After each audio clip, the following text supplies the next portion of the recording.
సంభల్ ఈ మధ్యకాలంలో చాలా వార్తల్లోకి వచ్చినటువంటి ఉత్తరప్రదేశ్ చెందిన ఒక పట్టణం. అక్కడి నుంచి ఒక న్యూస్ ఇప్పుడు వచ్చింది మనకి.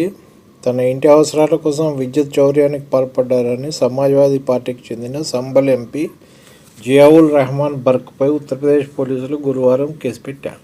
తన ఇంట్లో కరెంటు మీటర్ను తనిఖీ చేయడానికి వచ్చిన విద్యుత్ బోర్డు సిబ్బందిని బెదిరించారంటూ జియావుర్ తండ్రి మమ్లూకుర్ రెహమాన్పై కూడా కేసు పెట్టారు. జియావుర్ ఇంట్లో ఆయన పేరున, మరణించిన ఆయన తాతగారి పేరున 2 కిలోవాట్ల కలెక్షన్లు 2 ఉన్నాయని, గత 6 నెలలుగా అవి 0 యూనిట్ వినియోగాన్ని చూపెట్టాయని విద్యుత్ బోర్డు అధికారి వినోద్ కుమార్ తెలిపారు. తాము 2 రోజుల క్రితం బిగించిన స్టార్ట్ మీటర్లు ఏకంగా 16.48 కిలోవాట్ల వినియోగాన్ని నిర్ధారించాయని వారు వివరించారు.